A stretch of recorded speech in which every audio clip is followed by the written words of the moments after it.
Sean ustedes bienvenidos nuevamente, televidentes, a nuestro programa Salud Integral Empresarial del Suroeste. Hoy, como ya es de costumbre en nuestro programa, pues vamos a llegar hasta sus hogares con un programa o con un tema de interés, como ya es habitual en nuestro programa. Bueno, el tema del día de hoy, doctor Mario, enfermedad acidopéptica. Este es el tema que vamos a abordar el día de hoy, así que los invitamos para que no se despeguen de sus televisores, para que nos sigan en todos los municipios del suroeste de Antioquia hasta donde llega la señal de Redesur. Un agradecimiento también a Antena 4 que nos permite llegar con este programa hasta sus hogares. Sin más preámbulos, démosle la bienvenida al doctor Mario Gaviria para que nos cuente, qué es la enfermedad acidopéptica. Claro que sí, Alexander. Un saludo para todos los televidentes de nuestro programa. Un agradecimiento a Redesur a través de Antena 4 que nos permite estar grabando y estar llegando a sus hogares, Atelier Proyectos, que siempre nos ha acompañado desde el inicio de nuestro proyecto de educación en salud a través de este programa y desde nuestros proyectos pues de consulta, laboratorio y ahora pues con la formación de la IPS-CIES.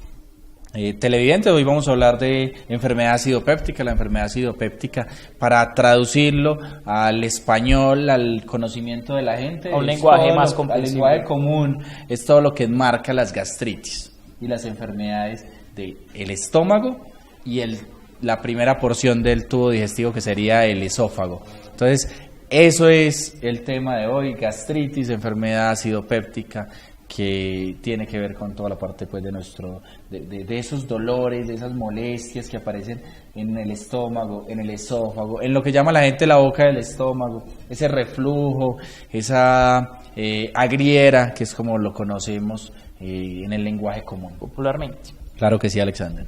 Bueno, doctor, contémosle a nuestros televidentes cuáles son esos síntomas que uno ya pues ha escuchado, porque bueno, hablar de úlceras, cierto, pues como muy común, pero cuáles son los síntomas más comunes en los pacientes y bueno, la manera como se manifiesta esta enfermedad acidopéptica o úlcera, pues como se le conoce popularmente.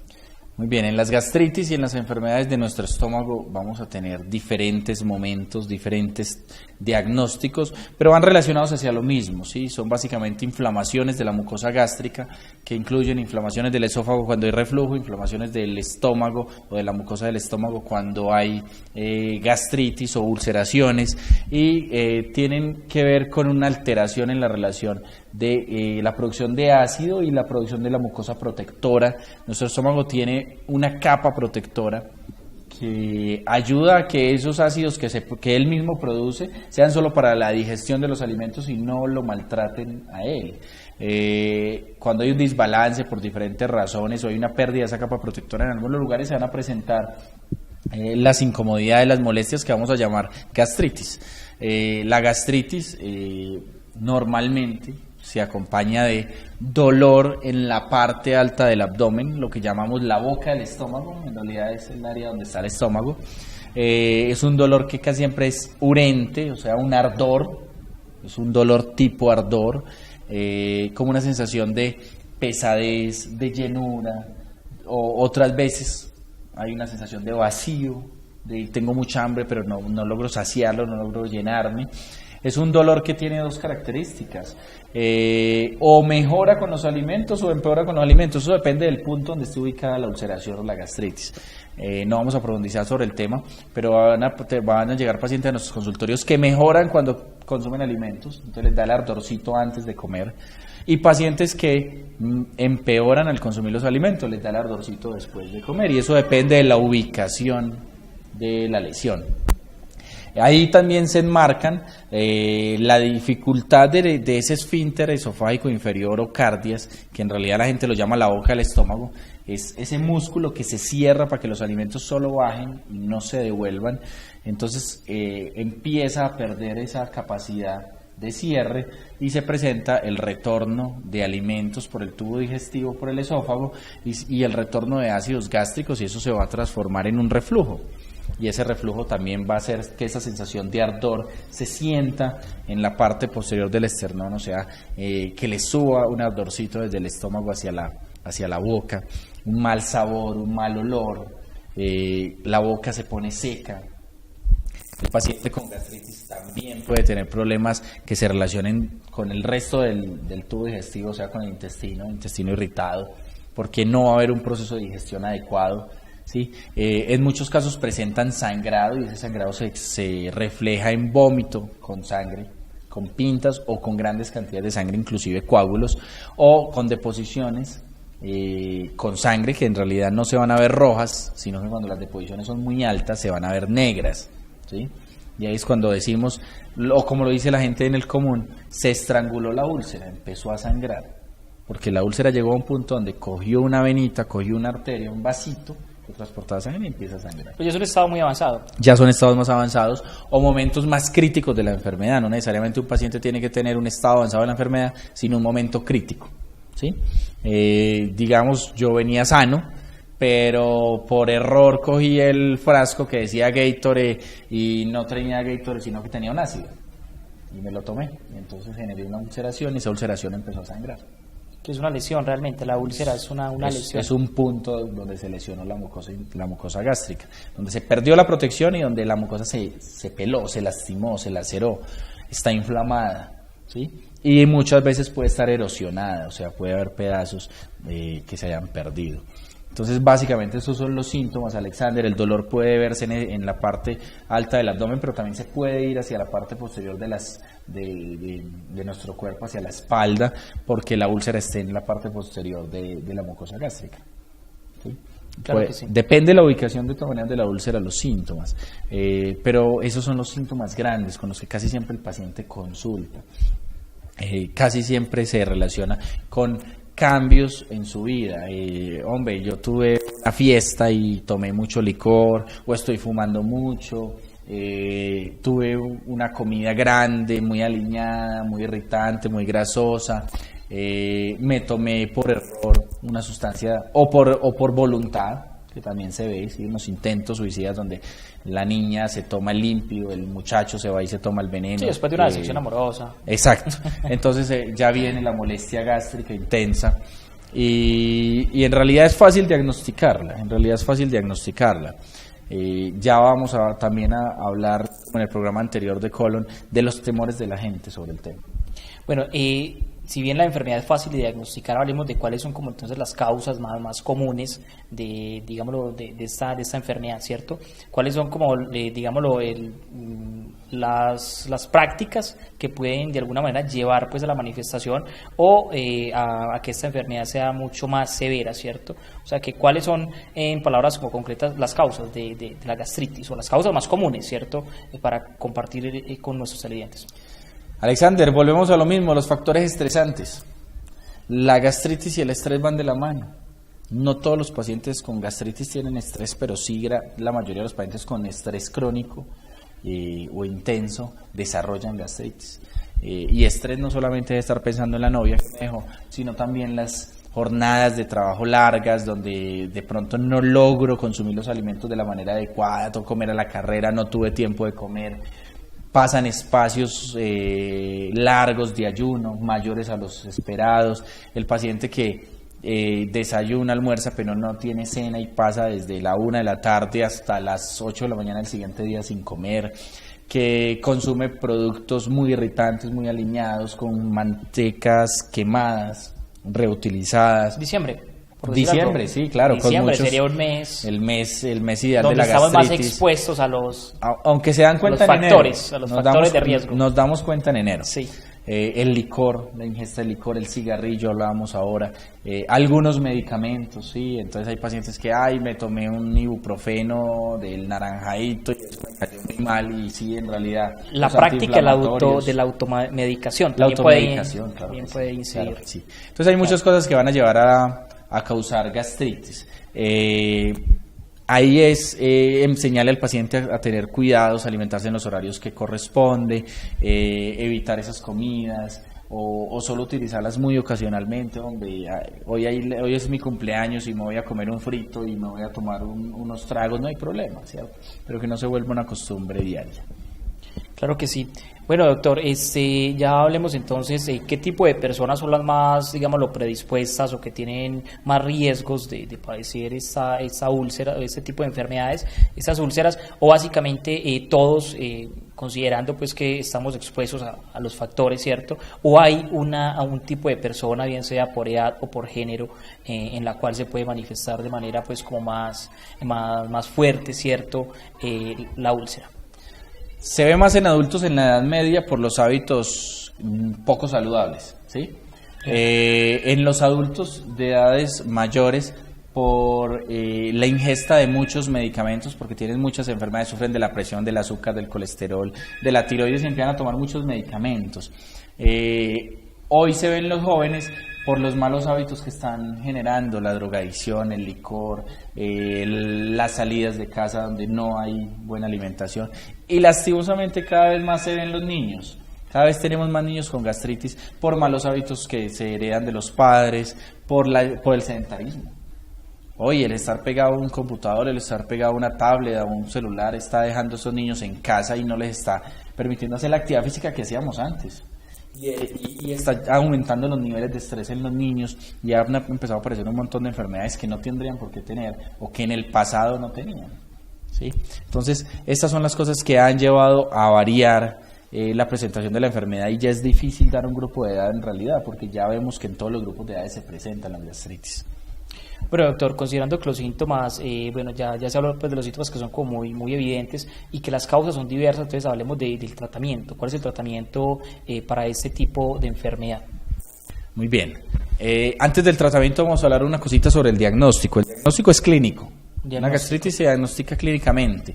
¿Qué es un diagnóstico clínico? Es el paciente me cuenta una historia, yo le hago un interrogatorio sobre esa historia, tratando de buscar otros detalles, de buscar alarmas, o puntos que me determinen más fácil el diagnóstico y la enfermedad de la enfermedad, y el examen físico. Sobre eso se hace el diagnóstico en el 95% de los casos, y eso lo quiero dejar claro porque muchos pacientes esperan un montón de cosas del médico. Mándeme exámenes, mándeme endoscopia, mándeme ecografía, mándeme examen de popó, examen de sangre, examen de esto, de lo otro y de aquello. No, en una gastritis, y en la mayoría de las enfermedades, en el 95% de los casos tu médico debe tener una idea diagnóstica clara en medio del interrogatorio y del examen físico. De lo contrario, y lo decía un profe mío muy querido de la de Antioquia, devuélvase para la universidad, doctor. Y no es un ataque a los colegas, no, por el contrario, es para que los pacientes entiendan por qué muchas veces el médico no les mandó el examen, por qué prefirió hacer un tratamiento inicial, y es lo más sano. Entonces, el médico debe, al diagnosticar una gastritis, sí, que no haya banderas rojas, que ya las hablábamos, o sea, esas alarmas que hacen pensar en cosas más graves, debe hacer un tratamiento. Si ese tratamiento inicial con un paciente juicioso, porque eso también hay que aclarar, el paciente tiene que poner de su parte. La mitad del tratamiento lo hace él, la otra mitad lo hago yo. Yo mando los medicamentos, pero mando las recomendaciones. Un paciente que cumple las recomendaciones y se toma los medicamentos como son y no mejora, al cabo de 15, 30 días, no ha mejorado, al día 30 todavía tiene los síntomas, o mejoró parcialmente, o mejora, pero recae rápidamente, ese paciente va a necesitar exámenes. Ahí sí empezamos a buscar. ¿Cuáles son las causas más comunes de que un tratamiento falle? El primero es la mala adherencia al tratamiento, o sea, el paciente que no hace lo que tú le dices. Tú le pides, hombre, por estos días no tomes traguito, cuídate con los alimentos, vamos a hacer ejercicio, vamos a consumir líquidos, frutas, vamos a consumir mucha fibra, te vas a tomar esta pastilla antes del desayuno, te vas a tomar esta otra más tarde,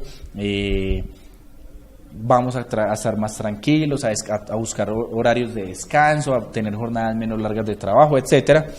Y ese paciente no cumple, esa es la primera causa de falla. Entonces el paciente no debe buscar otro médico, no debe buscar exámenes, sino que debe buscar en sí mismo por qué falló el tratamiento. Primera causa de falla.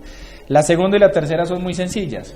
Una de ellas es el Helicobacter pylori, que es un bicho que adquirimos en los alimentos. Se considera que el Helicobacter pylori lo puede tener el 90% de la población colombiana, pero solo le va a hacer daño o va a maltratar aquellos intestinos, aquellos estómagos que tengan pérdida de la protección. Esa mucosa tiene una capa de moco que cuando se pierde el Helicobacter logra penetrar y ahí es cuando hace daño, de resto no. Entonces si yo tengo Helicobacter yo no tengo gastritis, yo no tengo úlcera, yo no tengo pérdida de esa capa, yo no tengo problema con el Helicobacter, que viva allá, no me va a hacer ningún daño. Pero la paciente que ya perdió esa pérdida de la capa, entonces sí. ¿Y cómo se diagnostica? Se diagnostica por medio de unos test o a través de una endoscopia. Entonces, básicamente a través de una endoscopia donde se hacen unos test que los hace el endoscopista o una biopsia donde se encuentra. Entonces, la endoscopia no es la primera opción, es entre la segunda y la tercera, porque hay otra causa de no mejoría que es los cálculos en la vesícula o los problemas hepáticos. El hígado graso y los cálculos en la vesícula son otra de las causas que no permite que el paciente mejore. Y ese se diagnostica más fácil por medio del examen físico y por medio de un examen no invasivo que es la ecografía, que se hace por encima de la piel, por encima del abdomen. Entonces muchas veces yo prefiero que mi paciente se haga primero una ecografía, que no ve estómago, pero sí puede ver cálculos, sí puede ver un hígado graso. Y con eso soluciono el problema, porque ya voy a enfocar mi tratamiento hacia eso. Y dejo la endoscopia como última opción. Ya eso lo hablábamos en el tema pasado, cuando hablábamos del síndrome del colon irritable, sobre Claro que sí. dejar ese procedimiento que es sumamente, digámoslo, invasivo, ¿cierto? Como última opción, ¿cierto? O sea, que aplica nuevamente la recomendación, ahora que estamos hablando pues de las úlceras, ¿cierto? O de la enfermedad ácido péptica. Claro, y no estoy mandando a decir que no vamos a hacer endoscopias. Sí las vamos a hacer, pero lo vamos a hacer con juicio, con seriedad, con orden. Con un fundamento. Con responsabilidad, con fundamentos, con argumentos. Mi paciente no mejoró con el tratamiento y se cuidó, fue juicioso. Yo hice un tratamiento bien hecho. Le hice ecografía y no le encontré nada más, hacer una endoscopia definitivamente, y no hay discusión.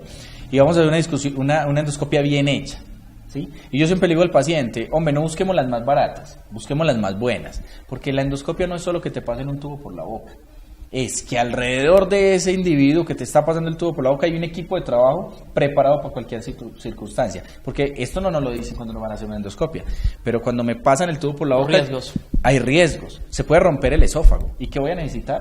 Un quirófano, un servicio de urgencias, de pronto un cirujano, de pronto, muchas posibilidades. Cuando me pasan un tubo por la boca puede haber una descarga vagal, y eso me puede provocar una baja en la presión, una baja en la frecuencia cardíaca. Inclusive, si yo tengo algún antecedente o algún problema, puede generar un paro cardíaco y va a necesitar un equipo de reanimación. Entonces siempre le digo a mis pacientes, hombre, vamos a hacernos las endoscopias cuando estemos completamente seguros que las necesitamos, ¿sí? Si llegara el paciente a tener un cáncer gástrico y yo me demoro 15 días más para hacer la endoscopia, eso no iba a cambiar el diagnóstico, no iba a cambiar el pronóstico. No es que ese paciente en esos 15 días se iba a salvar del cáncer gástrico, no, lo iba a tener. Y el proceso va a ser el mismo y el tratamiento ofertado es el mismo y las probabilidades van a ser las mismas, eso no va a cambiar la historia. Y fuera de eso, si yo veo banderas rojas, pues lo primero que hago es la endoscopia, es cambio mi protocolo. Tenga el tratamiento y tenga la orden de la endoscopia y se me la hace esta misma semana. Eso le he dicho a algunos pacientes. ¿Por qué? Porque veo banderas rojas. Signos de alarma, signos que me ponen a dudar. Pero entonces la endoscopia, busquemos que sea la última opción, que el médico esté completamente seguro de la necesidad, que no sea por capricho del paciente o porque el vecino le dijo hágase una endoscopia que a mi hijo le salió no sé qué, no, claro, sino porque ya hay un fundamento clínico y que sea en un lugar seguro, una clínica que cumpla con todo, que tenga un servicio de urgencias, que tenga quirófano, que tenga urgentólogo, equipo de reanimación, que tenga cirujano, por si acaso.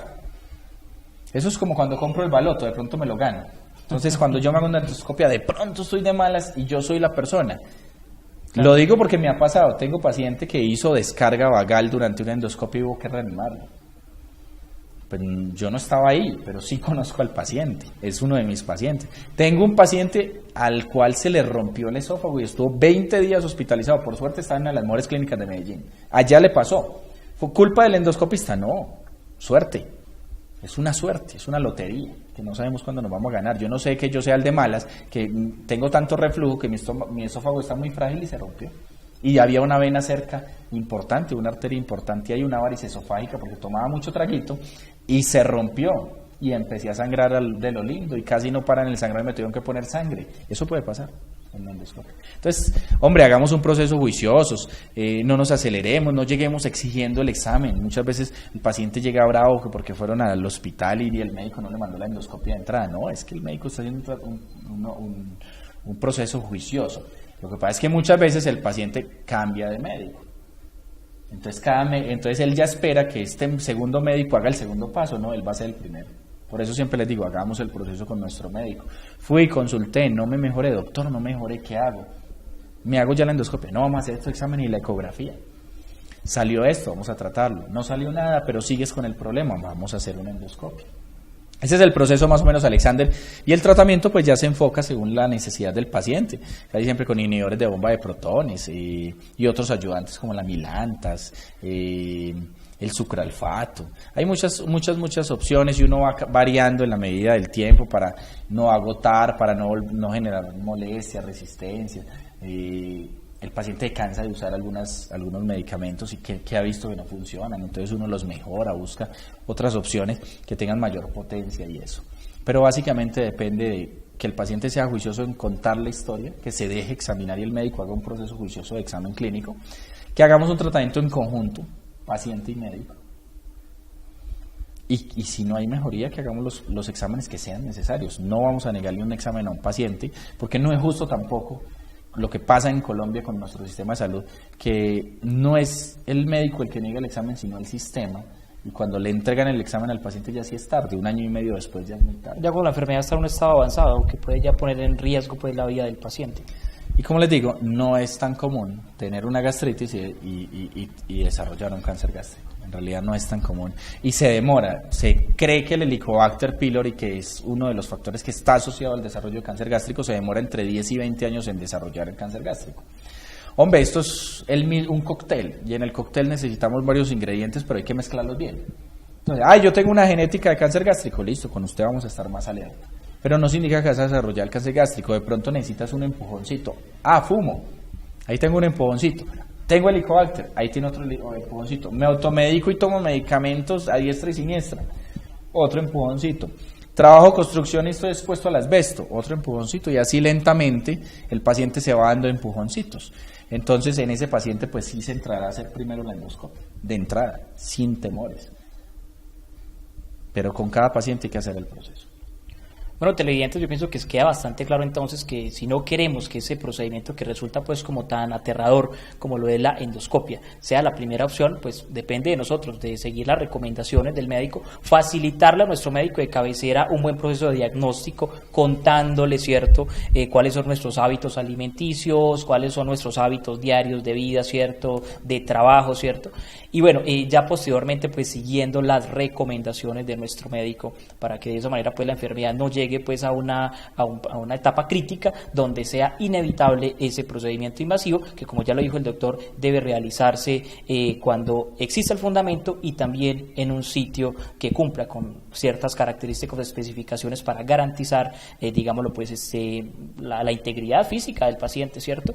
Bueno, doctor, finalmente ya para terminar con este programa, recomendaciones que deberían ir más como asociadas tal vez a, digamos, a la alimentación, ¿cierto? ¿Cuáles son esas recomendaciones para las personas que ya tienen los síntomas, digámoslo, de gastritis, que están en ese proceso de tratamiento? ¿Qué les diría para que...? Lo que venimos hablando, confíen en su médico, hablen con su médico, pregúntenle si hay mejores opciones de tratamiento, si hay medicamentos más buenos que los que nos puede dar un POS, porque el POS es muy deficiente. Y da medicamentos de baja calidad muchas veces. Entonces el problema no es solo omeprazol, sino el laboratorio. Entonces confíen en su médico, hablen con él, cuéntenle la historia, tengamos una alimentación más sana, evitemos esas comidas irritantes, esas comidas aliñadas, esas comidas que están reprocesadas, que tienen un montón de conservantes. Hagámonos los exámenes que nos mandan, no dejemos el examen guardado, la orden del examen por ahí guardada, por si acaso me vuelve a dar el dolor. Si el médico mandó el examen es por un criterio, por un juicio clínico que uno espera que se haya hecho de la mejor manera. Y bueno, hacer consulta temprana sobre todo. Todo lo que se haga a tiempo va a ser mejor y va a ser más fácil de controlar. Y ya despidamos de nuestros televidentes porque yo creo que no acabó el tiempo. Un abrazo para todos. Los esperamos en nuestras redes, en nuestros sitios de atención, en la IPS-CIES, en Salud Jardín, con nuestros colegas que también hacen un proceso muy bueno en las diferentes partes en el municipio de Jardín, en el hospital, en el municipio de Andes, también en la institución hospitalaria y en los consultorios particulares y en todos los municipios del suroeste. Un abrazo para todos los televidentes, un agradecimiento a Antena 4 y a Redesur y a ti, Alexander, por todo tu acompañamiento. Gracias, doctor Mario. Así que nos despedimos de ustedes, amables televidentes. Enfermedad acidopéptica o gastritis fue el tema del día de hoy. Los invitamos para que nos acompañen en nuestras redes sociales, para que si quieren repetir este programa, pues en Facebook o en YouTube lo encontrarán, Salud Integral y Empresarial del Suroeste. Así aparecemos en redes sociales. Pero también los invitamos para que recomienden algún tema. Si tienen algún tema en mente que les gustaría que fuera abordado por el doctor Mario, pues escríbanos en nuestra cuenta de Facebook y con gusto estaremos programando un programa, valga la redundancia, para abordar ese tema que a ustedes les interese. Muchas gracias y los invitamos para que nos acompañen en un nuevo episodio de Salud Integral y Empresarial del Suroeste. Un saludo para todos.